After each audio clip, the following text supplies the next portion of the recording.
Baldur's Gate 3 is in early access, and in both the main and side quests there are so many things waiting directly in your path that want to kill you.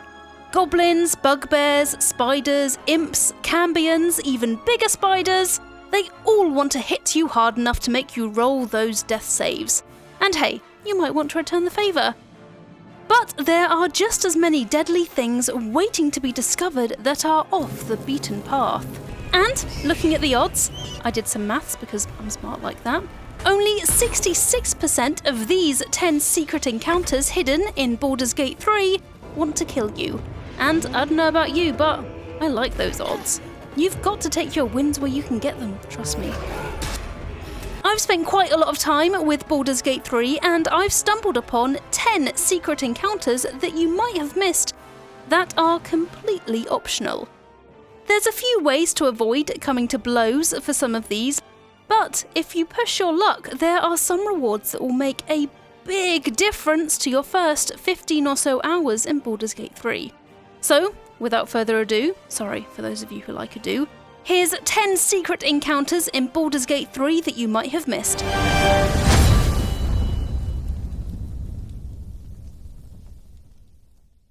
Look, I know this is a bit of a weird one to start off with, and it might have knocked you for 6, but honestly, it did the same thing to me.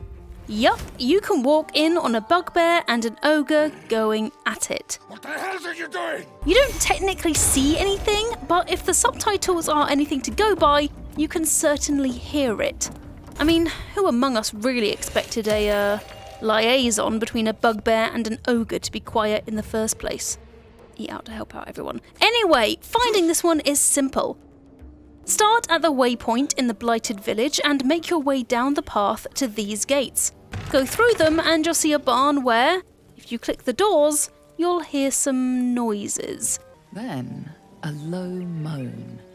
Someone, or something, is having a bit of fun. Investigate them if you want, but be warned, if you try to join in, hey, each to their own, we don't judge here. They don't take too kindly to it. But the loot you can find in the barn is worth it, in my opinion, that is. Plus, no one ever kicked some extra experience points out of bed. Also in the Blighted Village is an ogre who has a certain level of sophistication you might be surprised by. Starting from the waypoint, go up these stairs and simply walk on in. Now, these three chaps are having an animated discussion over what a tiefling tastes like. Tastes like chicken. No chicken. Tastes like fish. They would know, after all. Anyway, chat with the leader, lump the Enlightened, and watch your tongue. Because if you roll your dice right, you'll not only keep your flesh on your bones, but also have a powerful ally in battle. You just need to make sure you tempt him with the right offer. Tempt me. When you've decided if you want Lump and his brothers on your side or not, take a look at the bookcase behind him for an extra little surprise, just for you. I will say that for those of you who rather fancy taking on 3 ogres, though not in the way the bugbear did, there is this support beam that's looking a little fragile. It would be an awful shame if someone knocked it and the roof came crashing down. That would be just terrible. Oh, and for those of you who want to be a bit more smarter, the fight might just be worth it. Wink, wink. Indulging in a spot of vanity. Handsome devil, aren't I? In the Blighted Village, yet again, you'll find a well next to the waypoint. This isn't as big of a surprise as the other encounters in this video, but if you investigate it, you can go down in the bucket to discover an armoured skeleton with a shield and greatsword nearby, as well as a shortcut to some very deadly caves, which I'll go on to talk about in just a moment.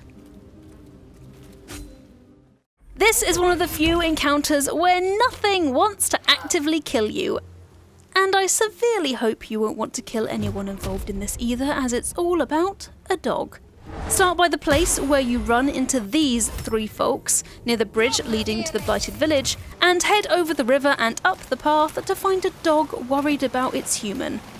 And so it should be, because its human is quite dead. Convinced that you're harmless, He turns his attention back to the corpse. Be nice to the doggy and it'll come back to your camp where you can pet it and make your brain make all the good chemicals.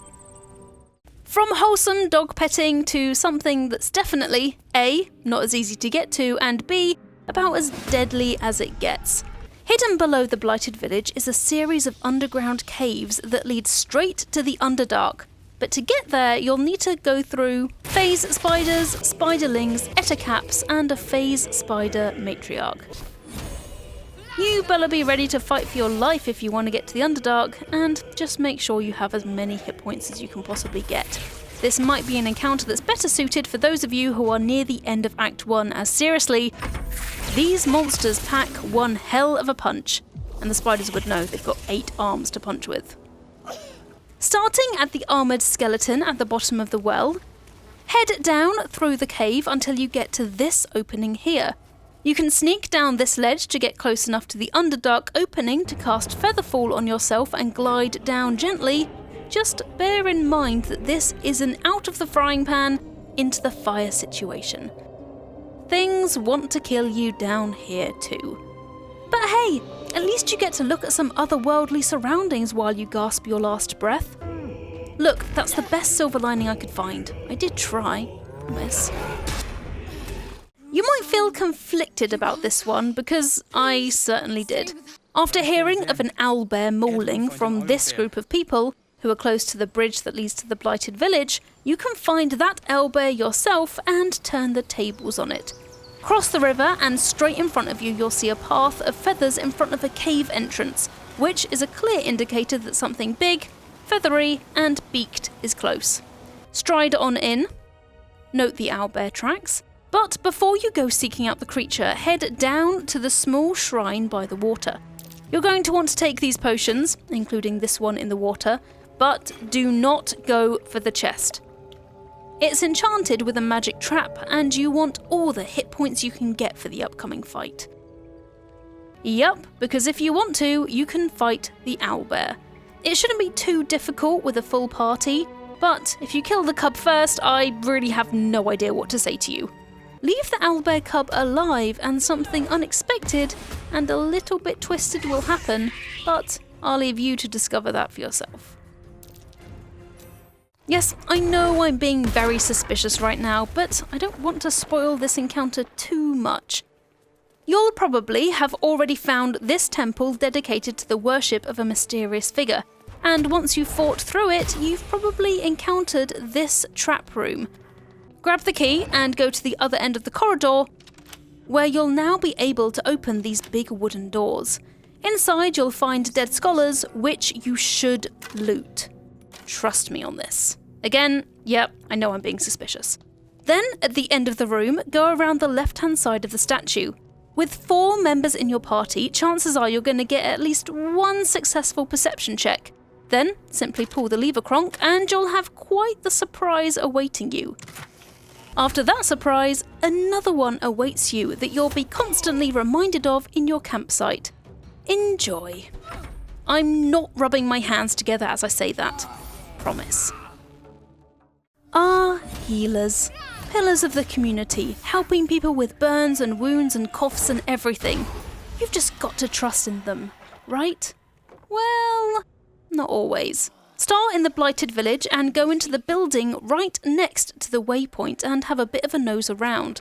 It used to be a healer's abode, so there's bottles, herbs, and information about what ailments the villagers suffered.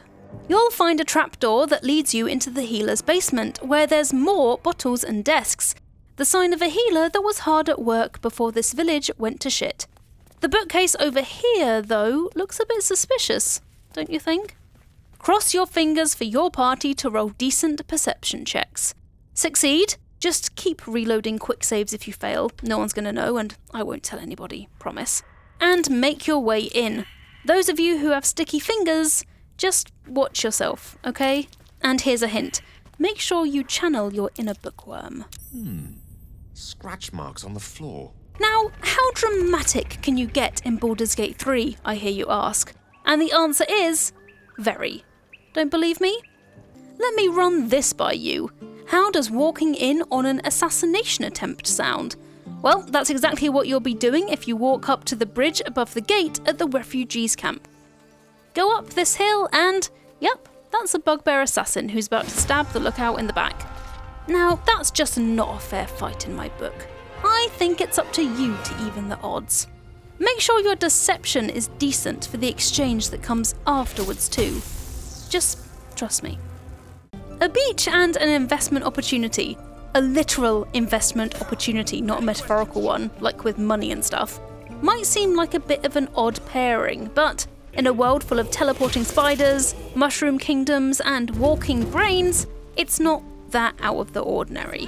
When you're at the Druid's Grotto, head through this archway down to the beach and just let things happen. Later on in Baldur's Gate 3, there's a chance of you seeing some returns from this particular investment opportunity. Just make sure you have enough gold coins in your pocket to make thieves look at you licking their lips. Trust me, you're going to want that when you come to the second stage of this encounter. And that's 10 secret encounters in Baldur's Gate 3 you might have missed. If you enjoyed the video, thanks very much, and also don't forget to like the video and subscribe to Eurogamer for more videos about Baldur's Gate 3, because I am going to be playing a lot of it. Plus, we have a new video out every single day, so there's always something to watch. Now, if you'll excuse me, I'm going to try to not think about what unholy abomination would emerge from a bugbear and an ogre liaison, so I'll see you next time.